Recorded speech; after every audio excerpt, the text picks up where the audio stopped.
அஸ்ஸலாமு அலைக்கும் வரஹ்மத்துல்லாஹி வபரகாத்துஹ். அல்லாஹ் நேசிக்கிறான். அல்லாஹ் யாரை நேசிக்கிறான்? அல்லாஹ்வுடைய தூதர் ஸல்லல்லாஹு அலைஹி வஸல்லம் சொன்னார்கள், ஒரு அடியான் ஒரு பாதையிலே பயணம் செய்கிறான். அவனை சந்திப்பதற்காக அல்லாஹ் ஒரு மலக்கை அனுப்புகிறான். அவர் இந்த தோழரை பார்த்து கேட்டார், எங்கே செல்கிறாய்? அவர் சொன்னார், இந்த ஊரிலே ஒரு சகோதரன் இருக்கிறான், அவனை சந்திப்பதற்காக செல்கிறேன்.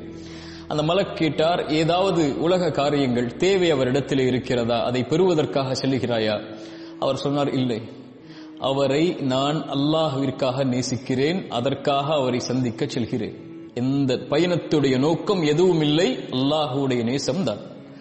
அந்த மலக்கின் வாயிலாக அல்லாஹ் இந்த ஒட்டுமொத்த சமூகத்திற்கும் ஒரு செய்தியை அந்த தோழரின் மூலமாக அல்லாஹ் கூற வைத்தான். அந்த மலக் அந்த தோழரிடத்திலே சொன்னார், அல்லாஹ்விற்காக அவரை சந்திக்க செல்கிறாயா? எப்படி நீ அல்லாஹ்விற்காக அவரை நேசிக்கிறாயோ அல்லாஹும் உன்னை நேசிக்கிறான். அல்லாஹ்விற்காக முஃமின்களை நீங்கள் நேசித்தால் அல்லாஹ் உங்களை நேசிப்பான். ரசூலுல்லாஹி ஸல்லல்லாஹு அலைஹி வஸல்லம் அவர்கள் சொன்னார்கள், இந்த மூன்று தன்மைகள் யாரிடத்திலே இருக்கிறதோ அவர்கள் ஈமானுடைய சுவையை சுவைப்பார்கள். அதில் ஒரு தன்மை, ஒருவரை நேசித்தால் அது யாராக இருந்தாலும், உங்கள் தந்தை, உங்களுடைய தாய், உங்களுடைய மனைவி, உங்களுடைய குழந்தைகள், உன் சகோதரன், உன் தோழன், உன் நண்பன், உன் சமூகத்தில் இருக்கக்கூடியவர்கள் அல்லது அல்லாஹ்விற்காக இருக்கக்கூடியவர்களில் யாரை நீங்கள் நேசித்தாலும், அல்லாஹ்விற்காக நேசித்தால் அவர்கள் ஈமானுடைய சுவையை சுவைப்பார்கள் என்று அல்லாஹ்வுடைய தூதர் ஸல்லல்லாஹு அலைஹி வஸல்லம் சொன்னார்கள். அல்லாஹ்வுடைய தூதர் ஸல்லல்லாஹு அலைஹி வஸல்லம் சொன்னார்கள், அல்லாஹ் நாளை மறுமையில் அர்ஷின் நிழலை கொடுப்பான்.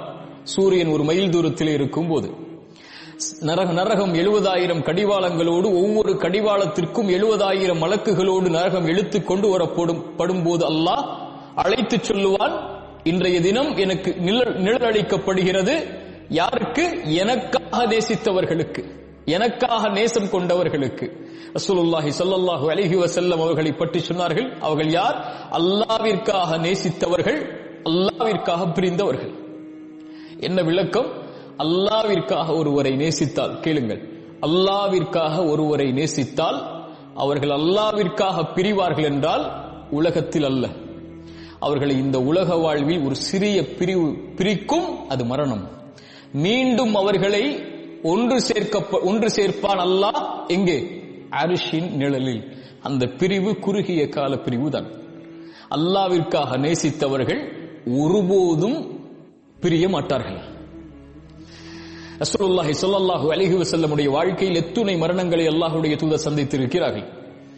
தோழர்கள், நண்பர்கள், உறவுகள், மனைவி, குழந்தைகள், ஏன் இத்துணை மரணங்களும் அவங்களுடைய வாழ்வில் எந்த ஒரு பெரும் பாதிப்பையும் ஏற்படுத்தவில்லை? ஏன் தெரியுமா?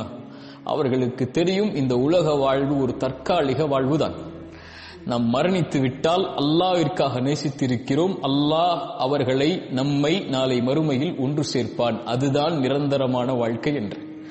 உங்கள் தாயை நீங்கள் அல்லாஹ்விற்காக நேசித்தவர்கள் இந்த உலக வாழ்விலிருந்து பிரிந்து மரணித்திருந்தால் கவலை கொள்ளாதீர்கள், இது தற்காலிக பிரிவு. உங்களுடைய தாயை மறுமையில் நீங்கள் பார்ப்பீர்கள், அல்லாஹ் உங்களை அர்ஷின் நிழலில் ஒன்று சேர்ப்பான்.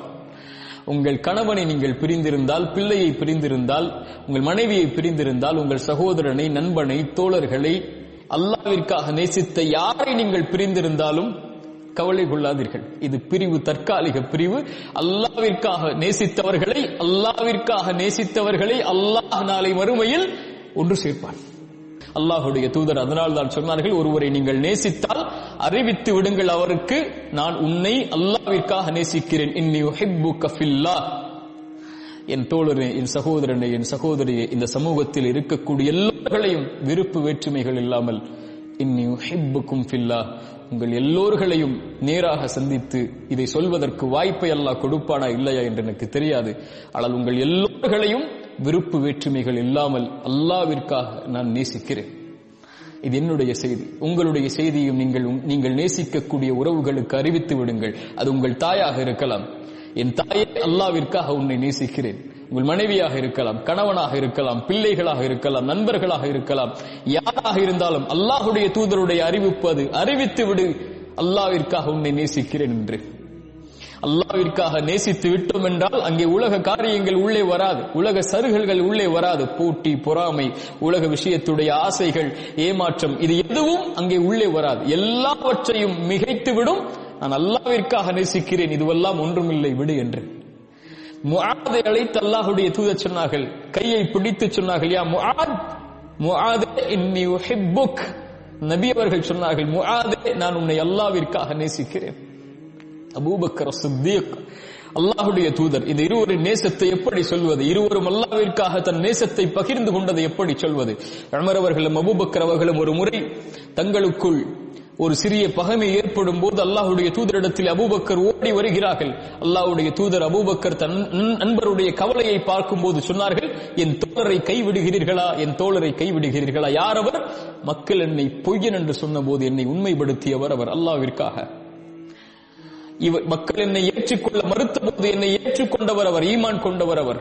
செல்வத்தாலும் உடலாலும் எல்லோரும் என்னை விளக்கிய போது உயிராலும் செல்வத்தாலும் என்னை அரவணைத்துக் கொண்டவர். அல்லாஹ்விடத்திலே ஒரு உச்ச தோழனாக நான் எடுக்க வேண்டும் என்றால் அபூபக்கரை தான் எடுத்திருப்பேன்.